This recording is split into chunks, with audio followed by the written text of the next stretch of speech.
Hello friends, good morning সবাইকে, আর সবাইকে happy new year. সবার আমার তরফ থেকে সবাইকে অনেক অনেক শুভেচ্ছা।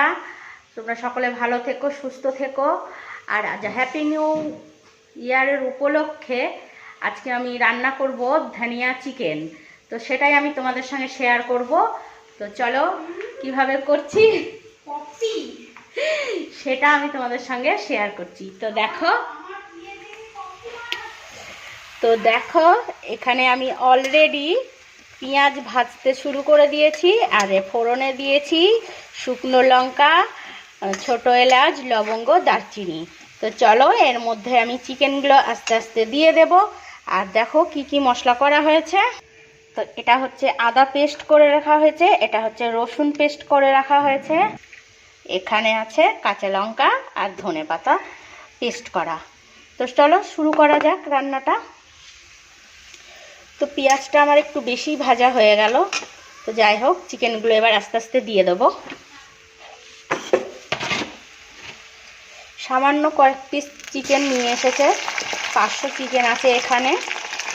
তো এটা শুধু কেয়ার জন্যই রান্না করছি, কারণ কেয়া তো মাটন খায় না। তো আজকে চিকেন মাটন দুটোই আমাদের বাড়িতে হচ্ছে, তো ওর জন্য ধনিয়া চিকেন বানাবো। তো সঙ্গে থাকো আর দেখতে থাকো।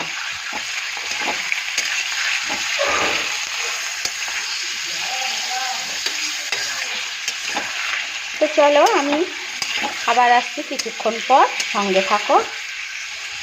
চিকেনটাকে আমি ভালো মতন তেলের মধ্যে আর পেঁয়াজের সঙ্গে নেড়ে চেড়ে নেব, তারপর আস্তে আস্তে প্রত্যেকটা মশলা দেব। তো ফ্রেন্ড, আমি কিছুক্ষণ এটা নেড়ে চেড়ে ভেজে নিয়েছি চিকেনটাকে। এবার এর মধ্যে আমি একে একে আদা রসুনের পেস্ট দেব।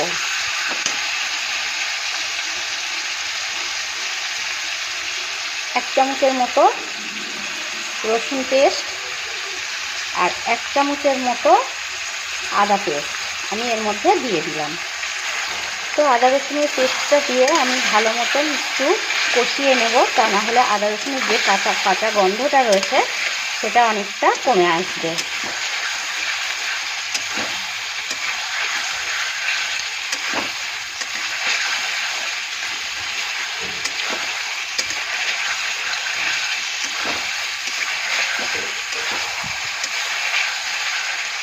তো আমি 2-3 মিনিটের জন্য এটাকে আমি একটু ঢেকে রাখবো। তো ফ্রেন্ডস, আমি 2-4 মিনিট ঢেকে রেখেছিলাম।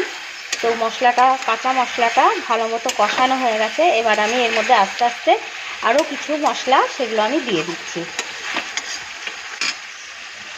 যেমন ধরো লবণ,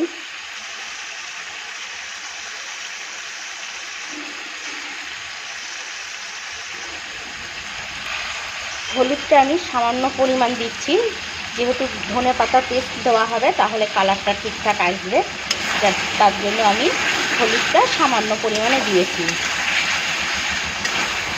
এবার দিয়ে দেব আমি গুঁড়ো মশলাগুলো। তো চলো এবার আমি জিরে গুঁড়োটা দিয়ে দিই,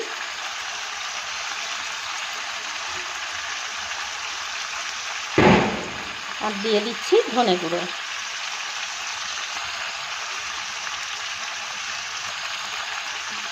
তো শুকনো মশলাগুলো দিয়ে আমি কিছুক্ষণ নেড়ে চেড়ে নিয়ে সামান্য একটু পরিমাণে জল এর মধ্যে আমি অ্যাড করব।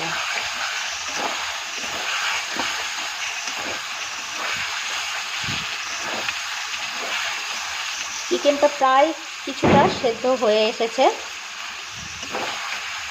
আর একটু সেদ্ধ করার জন্য সামান্য পরিমাণে আমি জল দেব, আর আলুটাও এর মধ্যে দিয়ে দেবো এই সঙ্গে। তো চলো দিয়ে দিচ্ছি সামান্য পরিমাণ জল।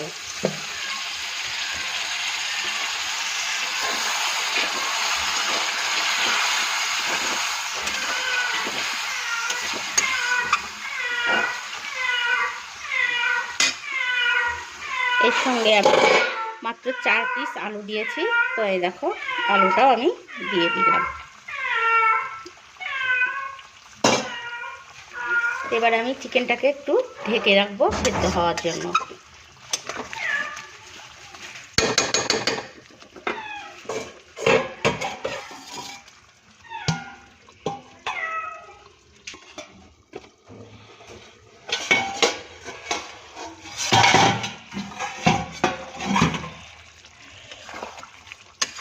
তো ফ্রেন্ডস, আমি কিছুক্ষণ ঢেকে রেখেছিলাম আর আলুটা এখনো পর্যন্ত সেদ্ধ হয়নি। তো আর একটু আমি ঢেকে দেব আলুটা সেদ্ধ হওয়ার জন্য। তো ফ্রেন্ডস, এই দেখো চিকেনটা আমার অলরেডি সেদ্ধ হয়ে গেছে। এবার আমি এর মধ্যে দিয়ে দিচ্ছি ধনেপাতার পেস্ট। তো আজ আমি ফার্স্ট টাইম বাড়িতে ট্রাই করছি ধনিয়া চিকেন। তো কেমন হবে আমি জানি না। তো চলো পুরোটা আমি ঠিকঠাক করে দিয়ে নিই। তো ফ্রেন্ডস, আমি ধনেপাতা পেস্ট দিয়ে দিয়েছি অলরেডি, এই দেখো।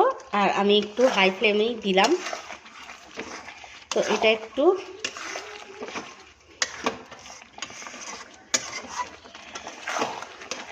তো আর এখানে একটু সামান্য আমি এই বাটি ধোয়া জলটা অ্যাড করে দিলাম। তো এটা সামান্য আর একটু ফুটবে, তারপরে আমি এটাকে নামিয়ে নেব। তো চলো। তো ফ্রেন্ডস, আমার কমপ্লিট একদম পুরো ধনিয়া চিকেন রেসিপি। তো চলো এটাকে আমি নামিয়ে নিচ্ছি। তো ফ্রেন্ডস, কেমন লাগলো আমার এই রেসিপি? তোমাদের যদি ভালো লেগে থাকে তো প্লিজ একটা like, comment and share, subscribe করে দিও। তো সকলে তোমরা ভালো থেকো, সুস্থ থেকো। আজকের মতন ভিডিওটা এই পর্যন্ত, টাটা। তো আমি ফার্স্ট টাইম বানিয়েছি ধনিয়া চিকেন।